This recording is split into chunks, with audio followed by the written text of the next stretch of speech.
You're welcome back to the Still in the Mud podcast.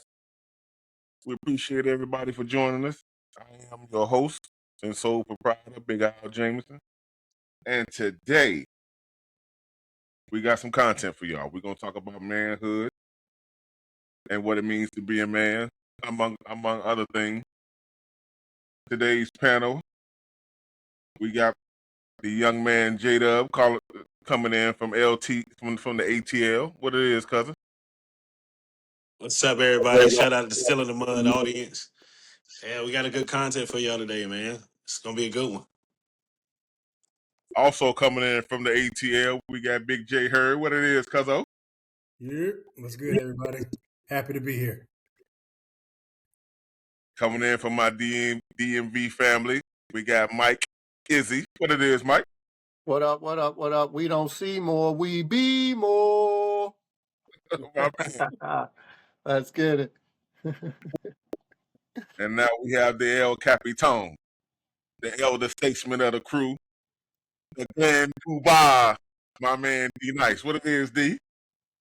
Everything's everything. Bang, bang. And how's everybody? How's everybody doing? How's everybody? Yeah. Yeah. All right. So right now, before we get into our topics of the day, man, I want to do a mental check-in with my brother. Sometimes as men, we gotta go through the stresses of life. We gotta go through the stresses of the grind, as we always talk about. You know how everybody's doing mentally. They heard talk to me. Oh man, put me on the spot. I'm good. I mean, I think good is relative. You know, it's maybe always our default answer, and I think it's honestly true in this case. But overall, my mental is healthy. I would say if I had a barometer, I'm probably right in the middle. Sometimes I teeter to the left and to the right, but I always try to ground myself at the very least when I am, are putting forth numbers that are below favorable. I ground myself through exercise while I'm dressed like this. Just got back from the gym, get my mental together. But yeah, I think I'm right there in the middle. So appreciate you checking me out. Mike Izzy, talk to me. Appreciate even the question being asked. We don't ask that question enough among men. I'm great. Much like Jay Heard, I tend to use exercise to that's my safe space. Sweating feels good. I can't explain it no other way. But yeah, had a great, just coming off a great bike ride with my wife. That's something that we've kind of adopted to do for both of us. Trying to find stuff that we can do together to keep that mental space and being real sensitive to that. And we deal with jobs that take a lot out of us mentally, and people kind of underestimate how much they give to their work when it's not necessarily physical, but how much you give to that mentally is. Yeah, COVID exposed a lot for me. And we really make a conscious effort to take a walk, go for a bike ride, do something to stay grounded that doesn't involve mental angst. She deals with depression and anxiety, and I definitely deal with depression as well. And having that safe space, I didn't realize until this point in my life, as I got away from physical stuff, being in the office and white collar world calls, and I was getting away from stuff that was really just naturally part of my day, riding my bike, hooping, not playing basketball, hooping. You know what I'm saying? Like all day. A Saturday, oh my gosh, I'm out until I'm out. You know, and as life just floated away from that, I didn't realize how much that was taking off of me mentally and what that was doing for me mentally. And COVID kind of exposed that, and we I I locked back into my physical routine, and that saved my life for real in here. And so I just make that a regular part of my routine now. I got to. So yeah, I'm good. That's what's up. That's Doug. Talk to me. Yeah, I'm solid for the most part. I think within, like the other two gentlemen have already mentioned, like within work, sometimes you have projects, you have timelines, and you put pressure on yourself sometimes. And I definitely do. And I think we all probably do because we've worked hard to get to where we're at. So it's like I can't miss a beat, I can't miss a step, I can't. And that pressure that you put on yourself because you want to execute, you want to be better. You want to, find a way and not go back to where you came from. You put more stress on yourself, probably more than what is actually being applied to you, but it's because you care more and you know what you have to, or what you have to accomplish, because you might not have, nobody else to rely on. You might have to get out of the mud. So being still in the mud once again, right? I think coming from the mud makes the mentality say, how do I keep stepping? How do I keep going? And I think I personally, this week, I had a pressured week where I kind of, got down on myself in a lot of different avenues. Even though I still executed, I felt like I didn't execute all the way fully the way I wanted to. So uh, I have to learn mentally to give myself grace, because at the end of the day, I'm still human, but also understand that I still executed. It might not have been to my personal liking, but I still accomplished the objective, right? And I think sometimes we take away from small wins, even though those small wins is what lead to those big wins, and that's how success works.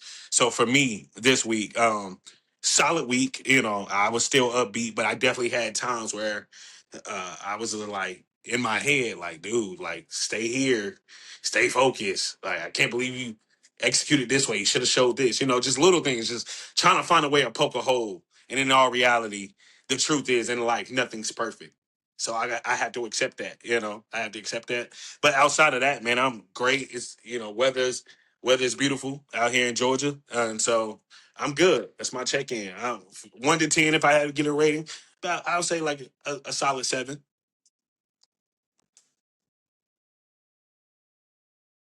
Be nice. Talk to me. Yeah, it's been a week. It's been a week, and when you're dealing with people, and when you're dealing with um, just keeping people safe, life and death, that type of thing, it can get stressful. My wife is she's my center, and she gets me to where I need to be. She will talk to me about things I don't want to hear, and she'll talk to me about things I want to hear. I don't know if you guys ever heard the song Chocolate Legs by Eric Benet, but that's how I feel about my wife. And she brings me back. She keeps me understanding that it's it's not the brick wall that makes it through the flood. It really isn't. It's the way you navigate the flood, the way you move through the water, the way you can adapt, improvise, and overcome as men, and you know that makes all the difference in the world. So right now, I would say I would agree with I'm about 7.25. I'm right there.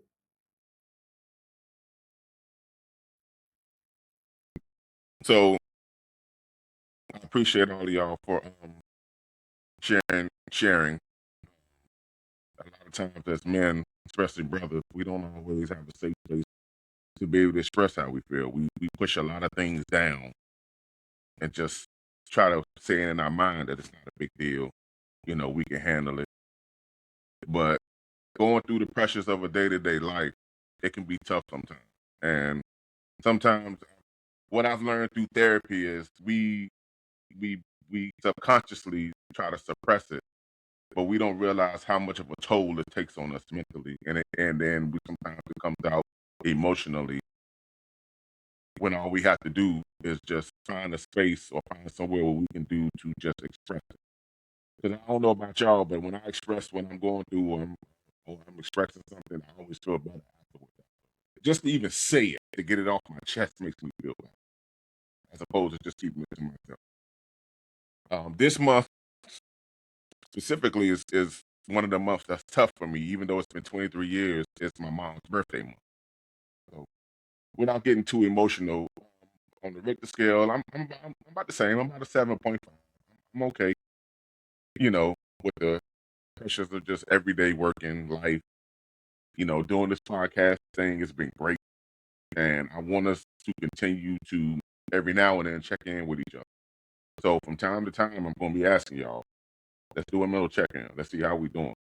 I want to provide this a safe space for us to be able to express ourselves.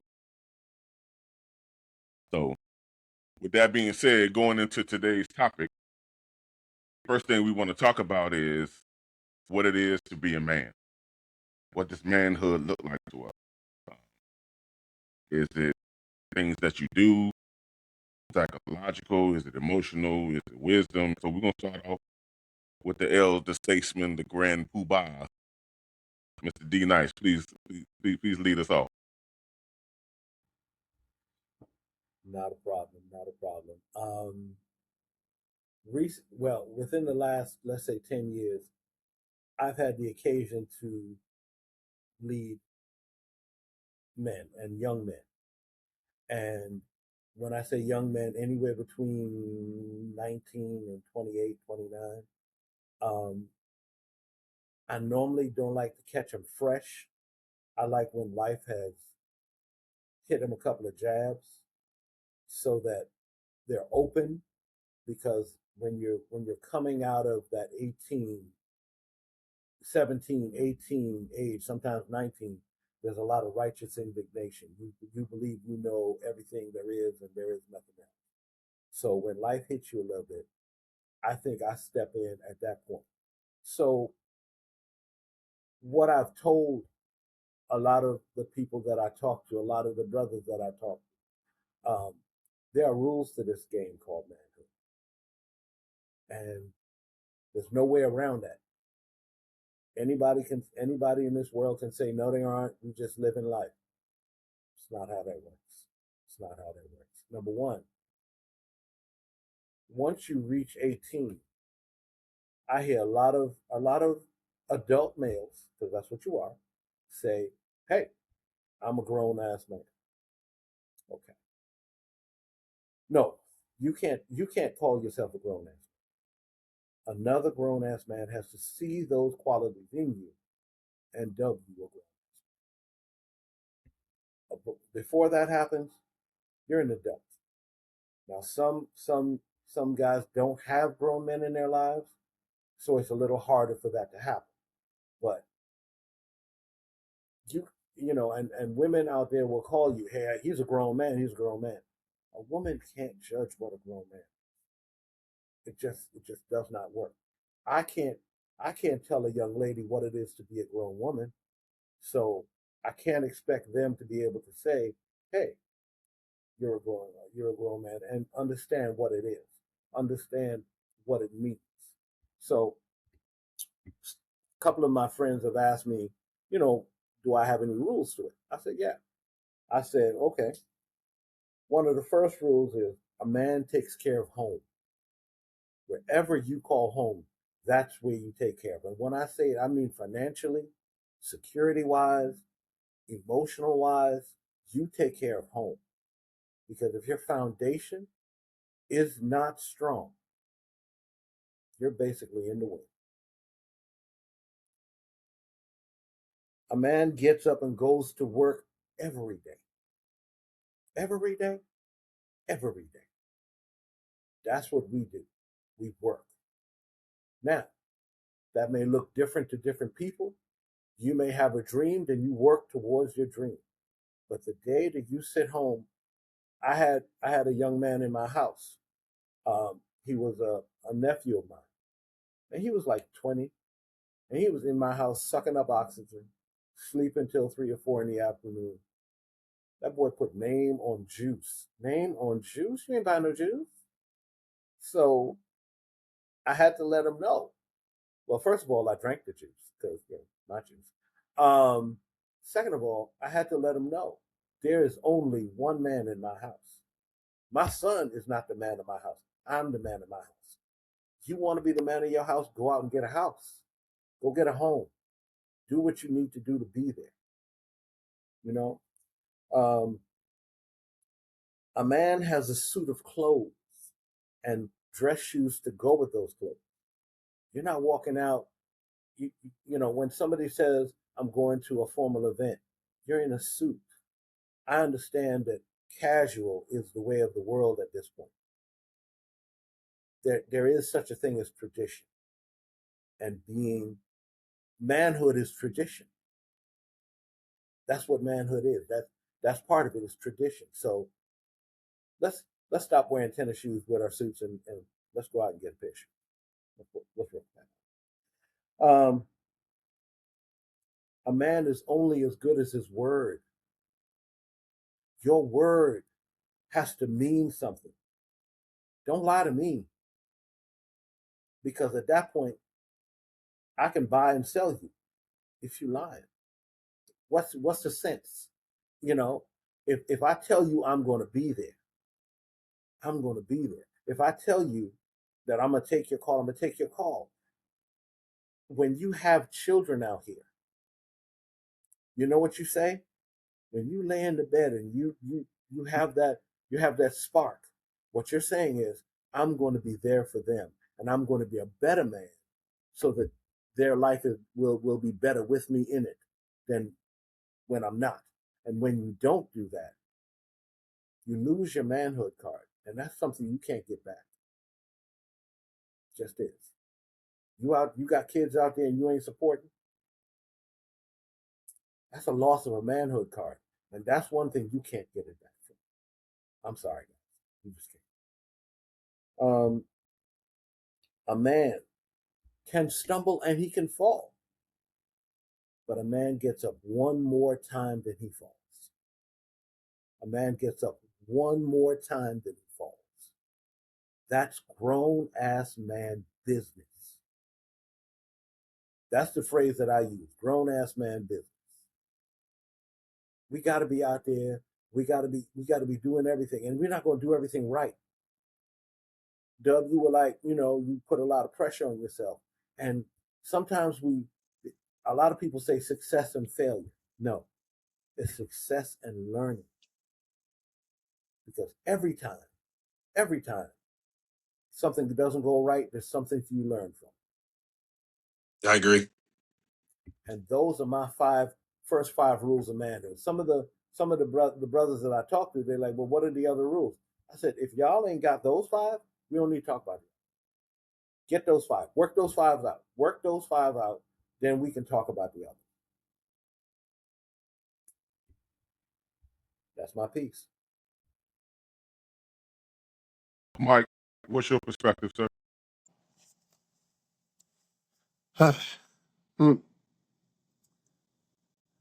What an odd time we live in.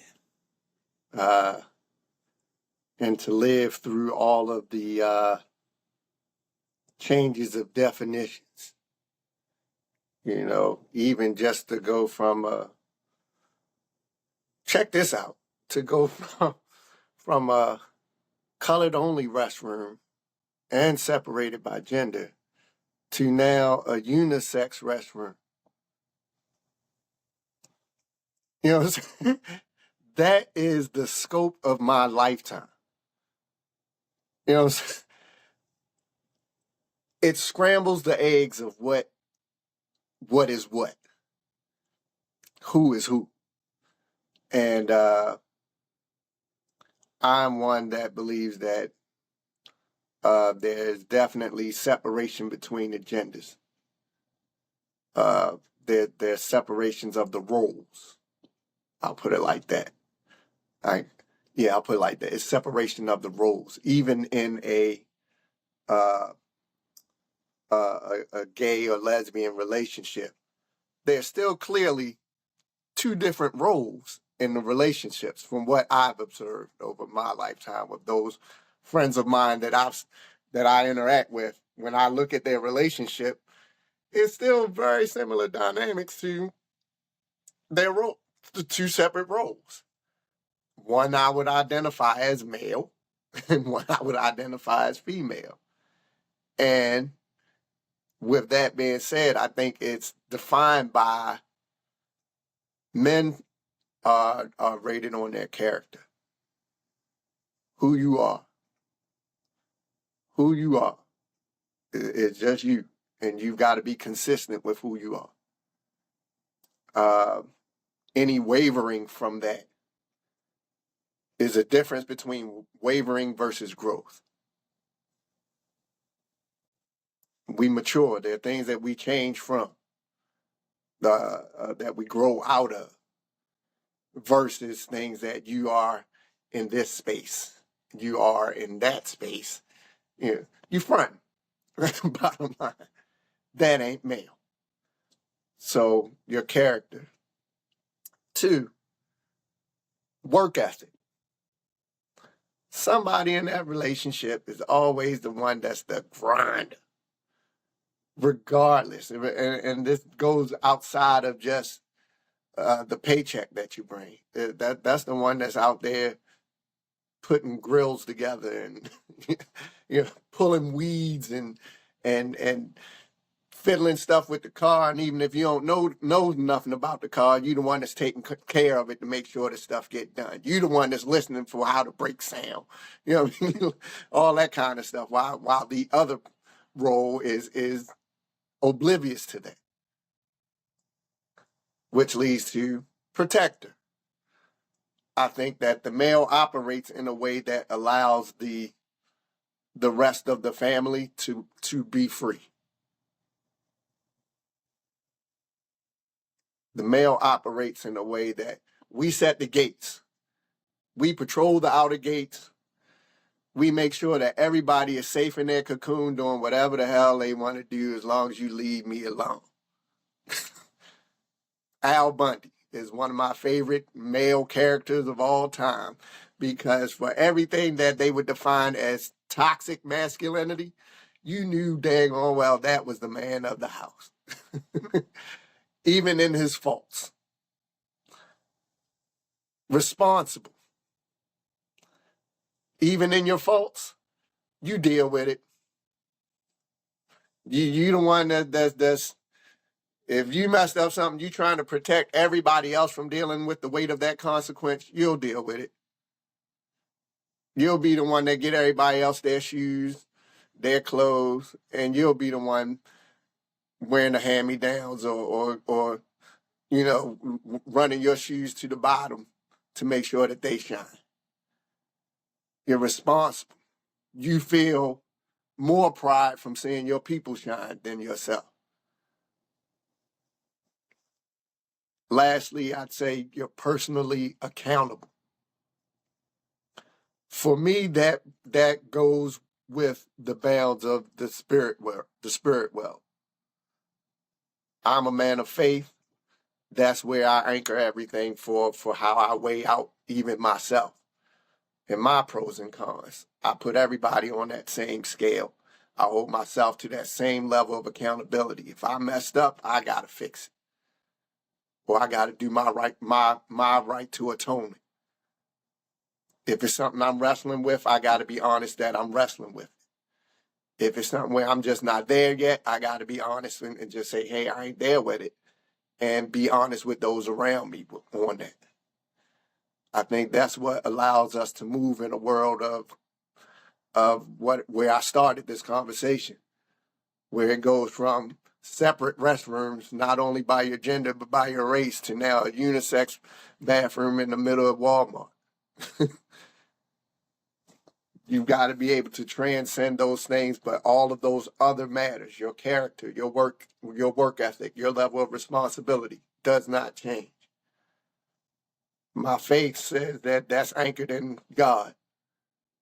And over the seasons of time, God has not changed. regardless of everything else in the world that has changed. So that's where I anchor myself in my principles and then move from there. And I don't move in the realm of judging other people, but more so judging myself and seeing how I move. Because at the end of it all, I'm the only one that got to stand before the king and say, what did I do with this life that I had? So I judge a male by those things, who you are, how you are, and do you take care? Are you a good steward over what you are given? And are you humble enough to be responsible for it, personally accountable for it? That's a male.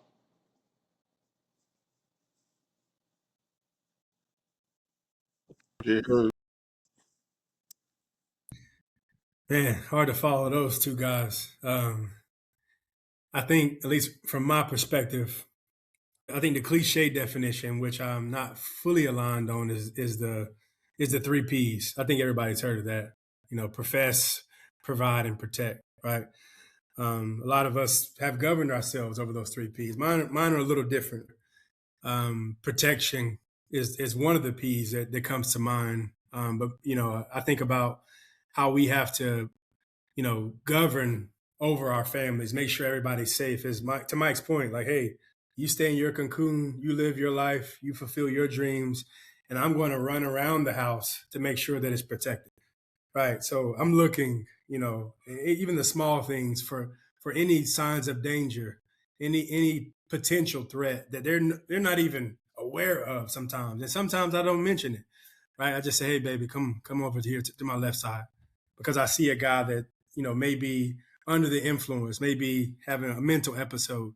And she may not even see it. My children may not even see it, but I need to protect them and always have my watchful eye so that they're protected in all regards, in public, at home, etc. Right. So even at the restaurant, right, I think we all, at least most of us, are looking for the exits. Right. We're looking for the exits, and we make sure that our back is to a wall and we can see kind of any potential threat. So protection is one. The next, I would say, is ironically does start with a P, is provision. Right. So provision is, I think, a word that we put a lot of pressure on ourselves as males, and even society does, right? And it usually is tied to finances. I think we're responsible for our families. We're responsible for their well-being and their upkeep.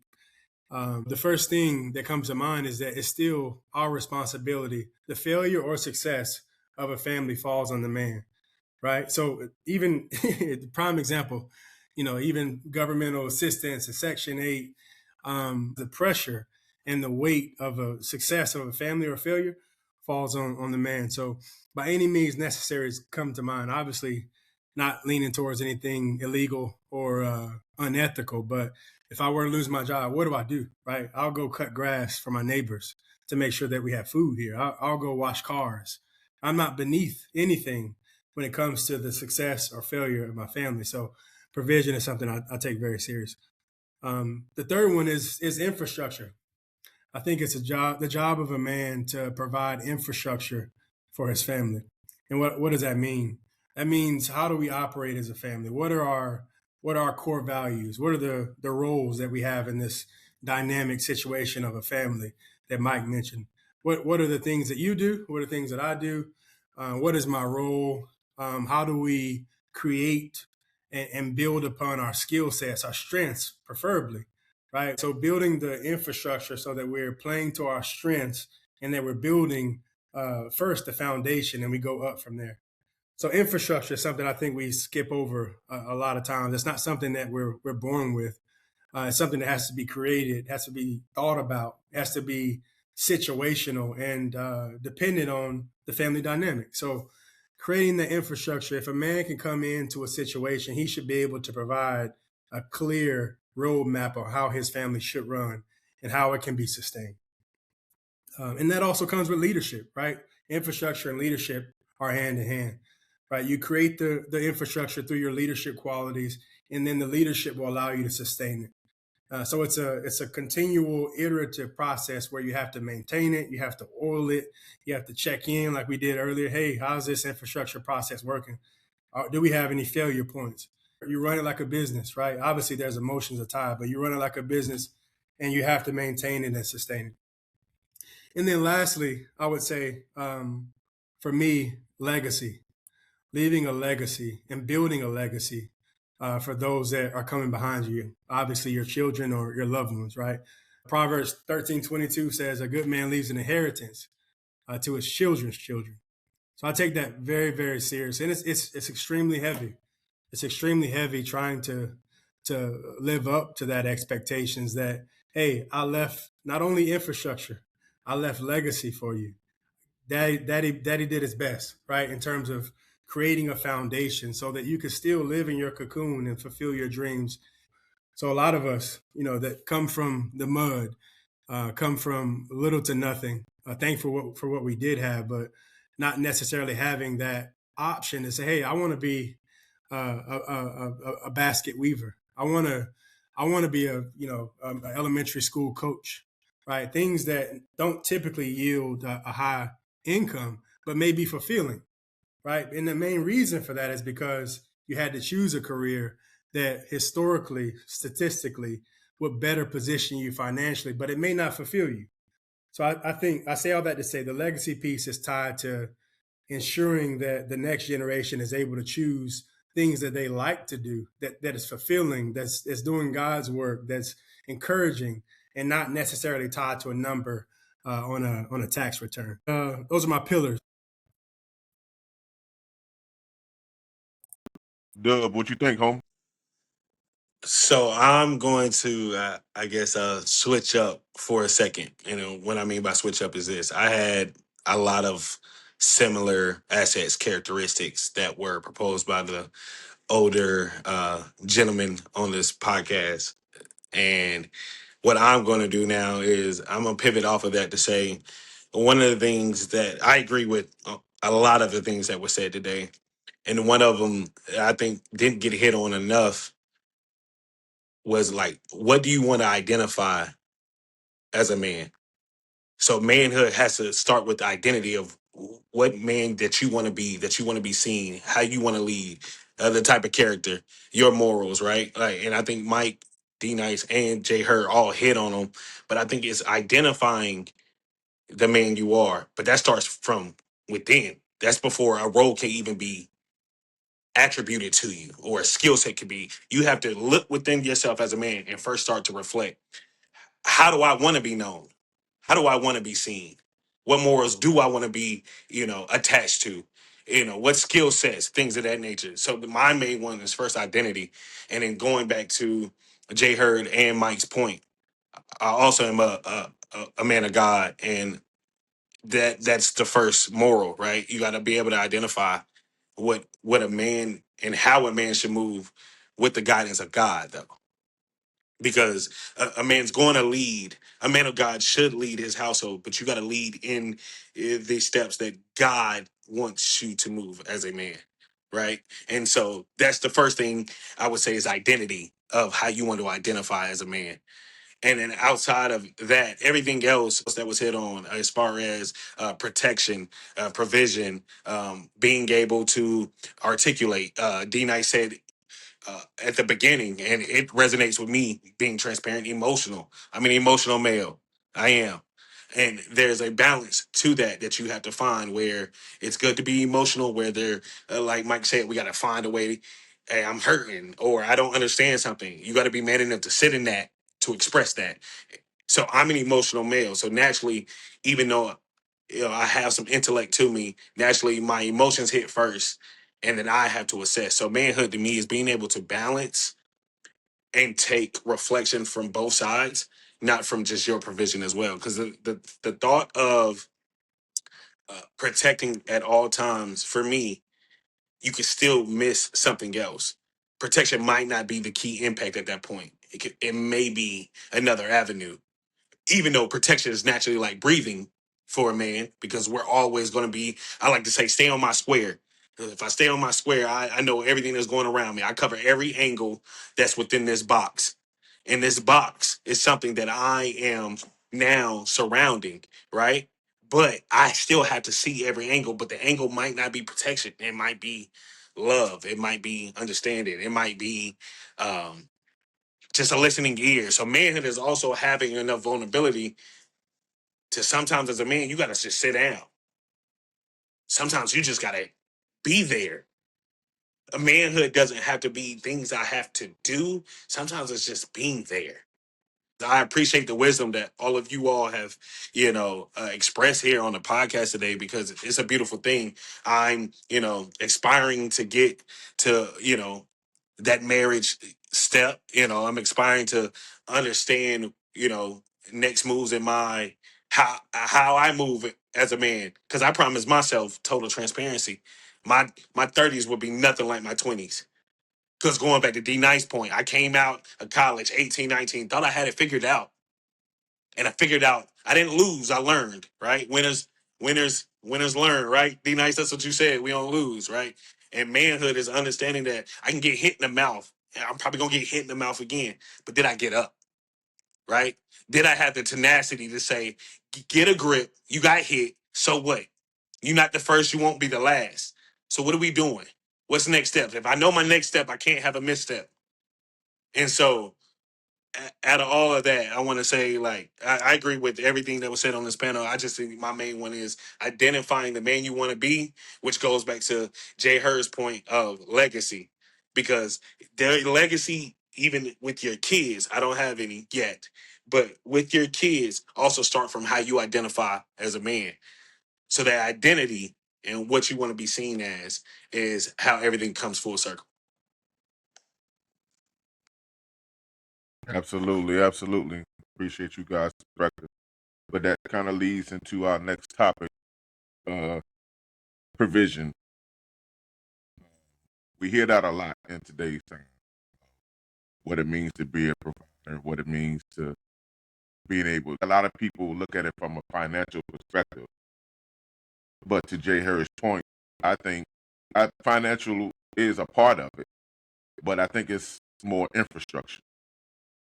I think the navigation of how you navigate your family, the ins and outs on the everyday, and how you work as a team matters. And that's more providing than anything else. I'm going to tell you a quick story of a couple that I know. They've only been together 4 years. They got married after a year. The wife, when they met, was already a six-figure earner. She's like in the high six figures. The husband is not. But they chose to be together and get married anyway. So when he moved in, of course, she had the house. She had all the material things already that she wanted. So, of course, naturally, he moved in with her. And he came in saying, well, babe, what bills you need me to pay? And when I say provider, when I mean provider, I mean have a provider's mentality. Because a lot of us don't always have the financial footing that we want to be the providers that we want financially. But if you have a provider's mindset, that still matters as well. So she told him, she said, babe, she already had all her bills set up the way she wanted it. Her life was already structured financially. So she didn't need him to come in and like take over that. He said, babe, I'll pay the mortgage, I'll pay the bills. I need you to pay your bills and contribute in other ways. Which to me, I see that a lot of women in her position don't think that way these days. But it was able to free him up to be able to, do other things like pay for trips. He's able to spoil her the way that he wants to, and he's able to take care of other things. He makes still foods in the house. That's part of the infrastructure to me, and it made him not feel less of a provider because he still was able to implement infrastructure. He still dictate how their household runs. And to me, that's part of providing. I'm curious to hear y'all thoughts on it. So, just going forward, those points really hit home. I've had some struggle with joblessness, and I'm born and raised Trinidad, so the Caribbean background is many times the man is his job. So when you have no job, you're sort of lost as to who you are to your family. So I had to reinvent myself in the way that, yes, me getting a job was very important, and I was out there, but I also had to humble myself because there's a certain amount of pride. I'm not trying to tell my friends that I have no job. There's a lot of pride that you got to look past. And some people say you got to swallow your pride. It's not about swallowing it because a man still needs his pride. It's about understanding why you want to set it aside for a moment. And as soon as I started to share with my friends, I started to get real information about jobs. I started to understand that there are different ways for me to support my wife. So when I was home, I did everything. Everything. I did the laundry. I did the ironing for her because she's a school teacher, and at that point, she was also doing human resources. So I did everything. I cooked. I secured the house, made sure it was secure. That's the last thing I did before I went to sleep was do a perimeter of the house to make sure that the house was set up. There was even a situation where I was at work at one point and my wife got attacked. And, as a man, that's prideful. And I'll be honest, I wanted to come home and I wanted to take a blowtorch to the entire situation. Got one. I had to realize that if I'm not there, who's here for my family? So as the pride is what we have to push aside. And I did. And I made sure that she was safe every day after that. And we finally got to a point where, we're no longer in that neighborhood, in that environment. And, we had a conversation about it recently. And she was like, babe, I didn't think you could put your pride aside. I really thought you were going to do something um,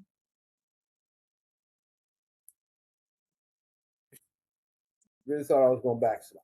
Really thought I was going to go back 20, 15, 20 years ago and just throw a blowtorch. Because, when you're young and somebody attacks your people, especially physically touches them,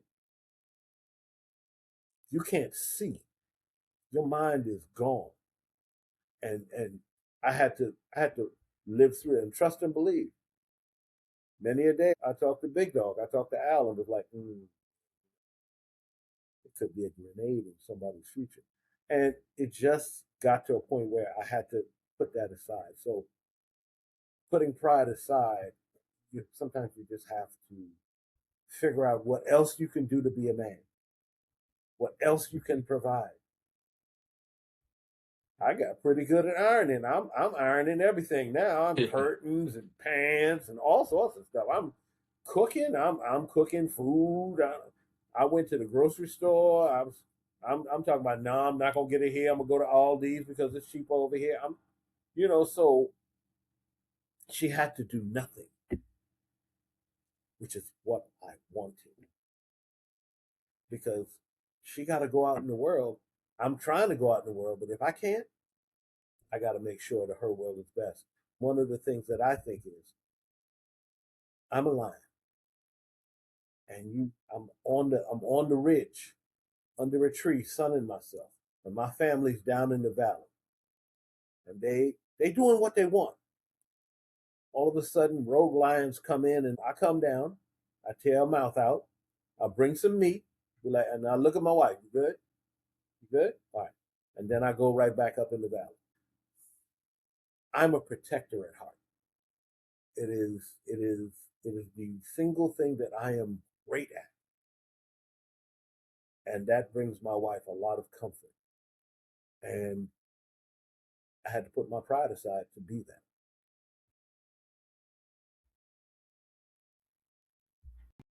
Mike, what's your perspective? Provision. That got my marriage journey definitely humbled that whole experience and made me put my pride aside and recognize that definitely is not connected to a dollar amount. My wife and I both work in the same industry. We're in insurance.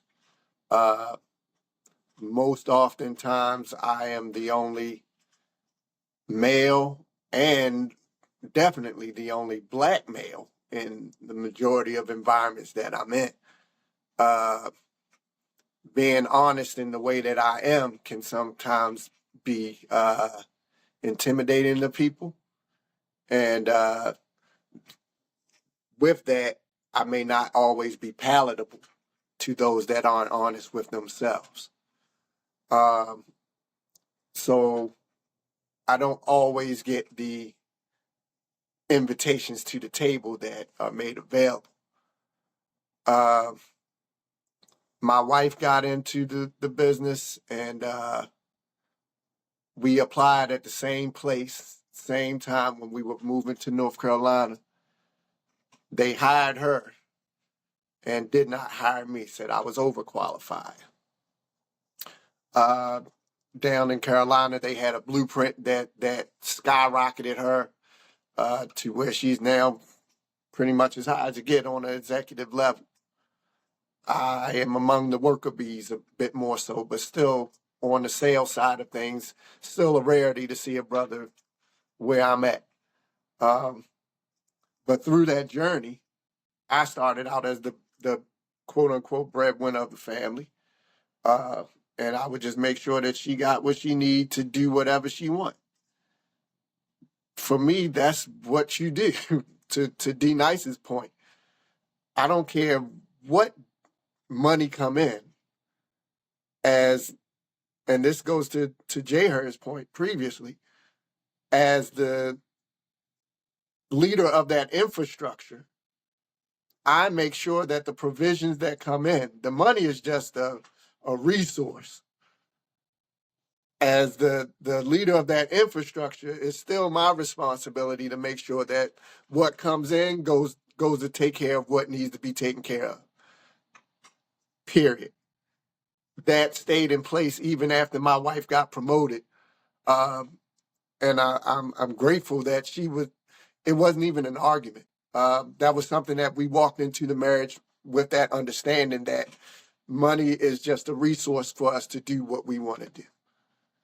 And so we both came into we pool our money together, and then we work from there. The money that comes into the house is all the money that goes into the house, and we decide from there. I've learned that a lot of couples don't do that. My parents included. They looked at me like I just told them that, the world was upside down or something. When I told them that we do that. And I realized that, and I hope this is words of wisdom for you, Dub. Take them vows serious. Your marriage, your wife is your partner, ordained by God. You two work together. It is the deepest trust fall in your life. Beyond your job, that's going to be the closest person to you outside of your parents.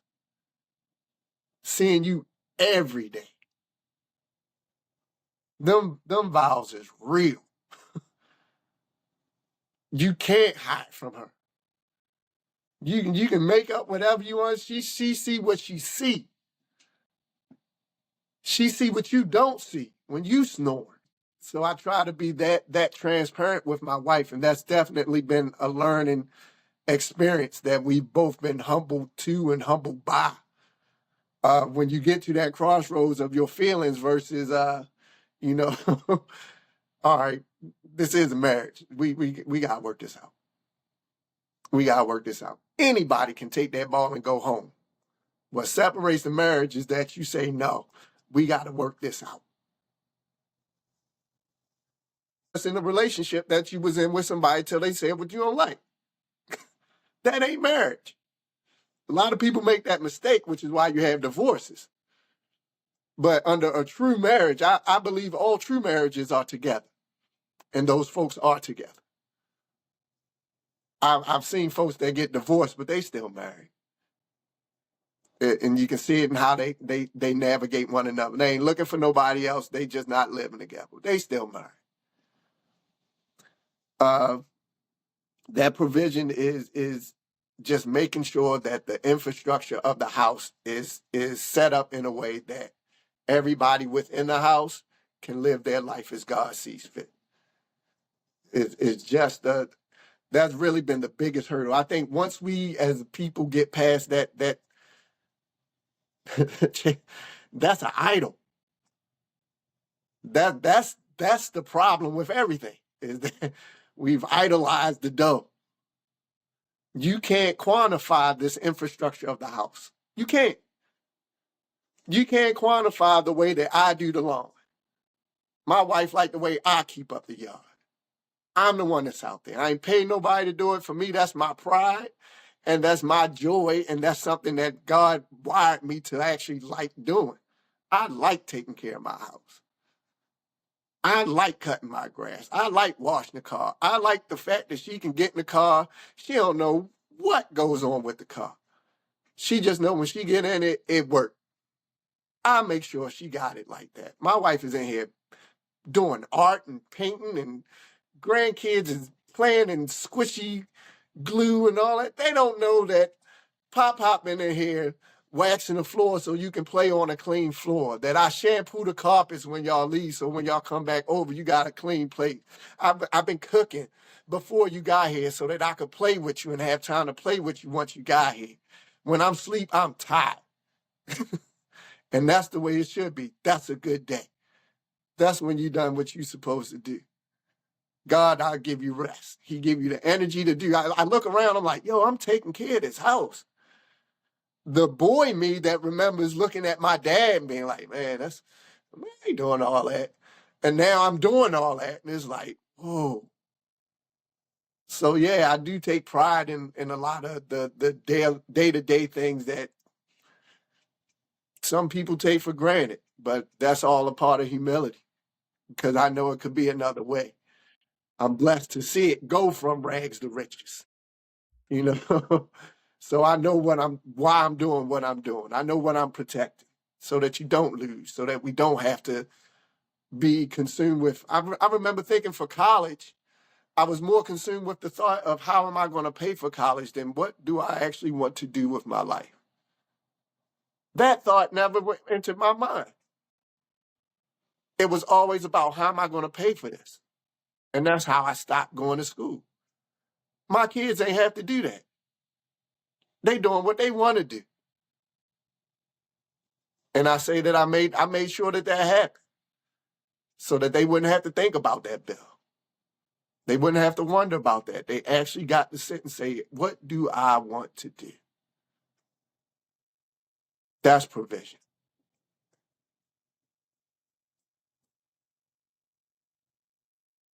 That's also grown man business. Remember the phrase, grown. Why don't men hold each other accountable though in situations? Oh, what? Me teacher. Me No, teacher. because like this, you sit up here, you with your homeboy, he bring his girl out, you around her, you smiling at her, you calling her sis, and then you see her out, you see him out a couple days later, y'all go somewhere and he in another girl face. Hey, you want to know why? But then a couple days later, you still in sis face. You want to know why? Why? Because you got to die about this shit. You get in another why- man fucking business, you gonna die about this shit. So then why smile in her face then? What you mean? I ain't got to smile at her at all.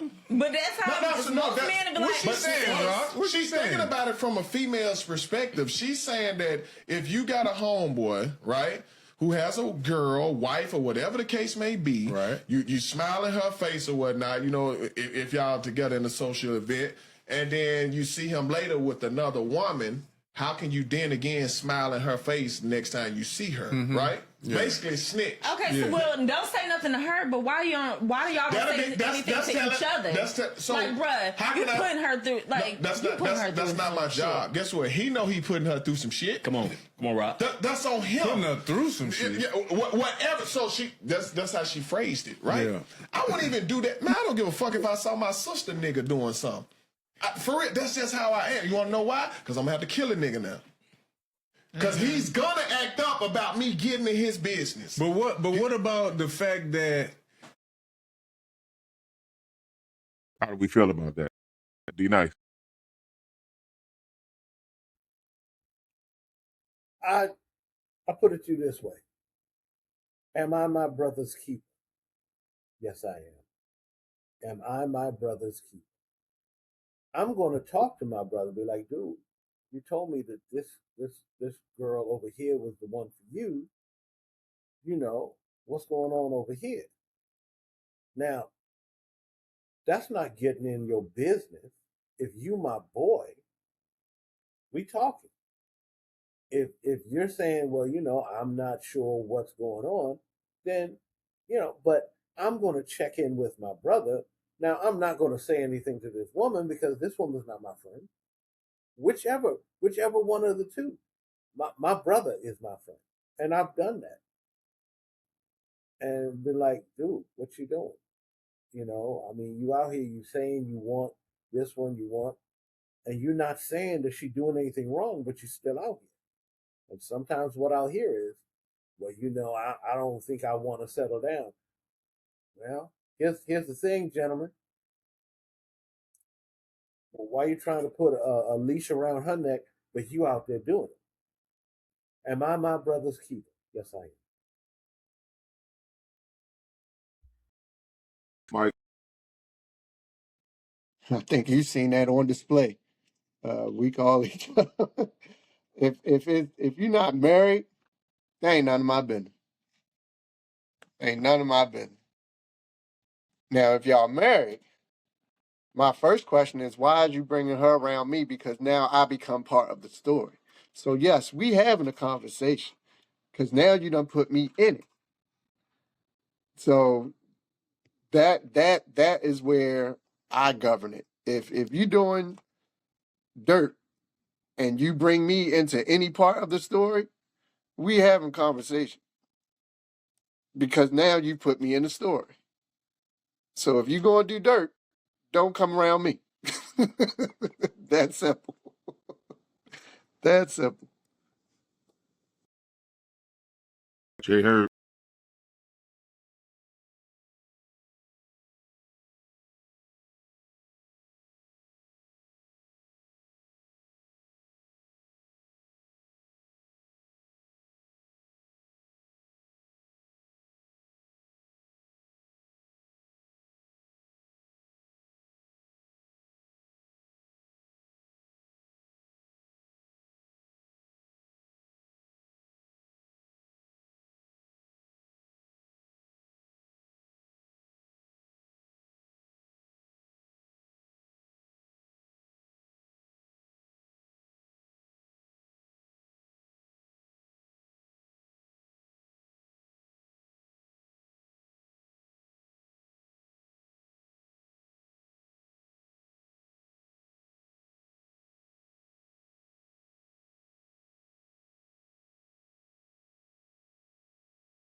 Dub, you able to chime in? The chime in is derived around holding other friends accountable. Is that correct? Yes, sir. Okay, so my question with that is, yeah, as a man, I feel like if we family, we brothers, because family is, we say this a lot, you know, you could choose your you can't choose the family you're born into, but you can choose who you identify as family. And so if I care about your well-being as a man, you know, as a companion, right? Because any relationship is derived around emotions and being a companion. I have to hold you accountable. I want my friends to hold me accountable. Hey, if I'm moving weird, if I'm not myself, if I'm lacking or doing things or, exemplifying actions that don't really show who I am, I want somebody to come, call me out about that. So when it comes to manhood, yeah, I think we should call each man out. Hey, my guy, you're not moving correctly. You're not that ain't the person I know. I don't know what's going on. If you have a mental, it's a lot on your brain or that safe space. We need to figure this out because you're better than that. And I want people around me who want me to be better, but also want to be better for themselves. But I can't sit here and enable people if actions aren't aligning to how they're moving. Because at the end of the day, at that point, I'm a part of the problem. And if I'm a part of the problem, then how am I identifying myself?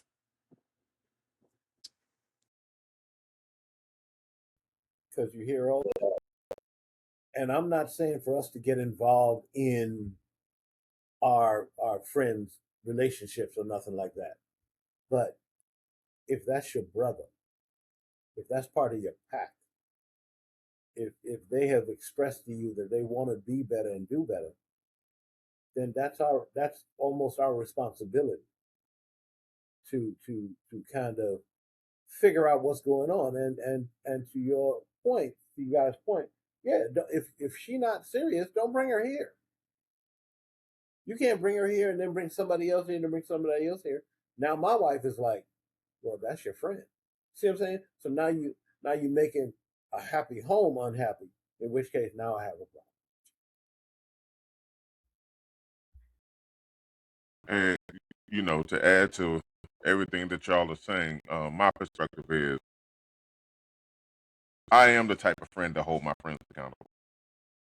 It's circumstantial though, because if it's a woman, whether you're married or not, is not really the definer for me. It's where my relationship with her as a friend is what defines for me. Mike, in our friend group, we all like family. All of the wives and girlfriends or whoever, I consider them to be my family. And if we're out and about and you're moving in a way that I know is disrespecting that, I gotta check because I wouldn't want her to find out about it later and then look at me sideways because I knew about it. Especially if we've done the things that we've done in our lives with each other. We've been on vacation. We've been in each other's homes. We've ate each other's food. We we've had vulnerable moments around each other. I feel compelled as a friend to really like pull you to the side. Now, I ain't necessarily gonna go back and tell her anything. Like I never go back to that. But I can pull you to the side and be like, yo, what what we doing? I think the problem in our community, especially as black men, is that we don't hold each other accountable enough.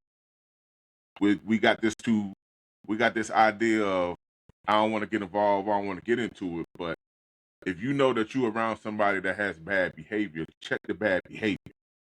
That doesn't necessarily mean that you are lessening them or see them differently, but just check. I'm a character guy. The people that I decide to associate myself with, I always judge them, if I do judge them, by their character. Character means something to me. I've outgrown the mind frame of having a friend that I know is shady, but I have this attitude of, well, as long as they don't do it to me. If you a shady person and I know that you shady, just because you're not doing it to me, don't mean you won't do it to me. Or one day it may happen. So I try to be mindful of the type of people that I associate myself with. I can be cool with anybody, But to call somebody a friend or a brother, there's different criteria for me. You know, accountability means something to me. So this is another episode of Still in the Mud. Please follow us on all platforms at Still in the Mud. On Instagram, it's at Still in the Mud 2026. Email us at stillinthemud2026 at gmail.com. And we'll see y'all on the next one. Appreciate y'all.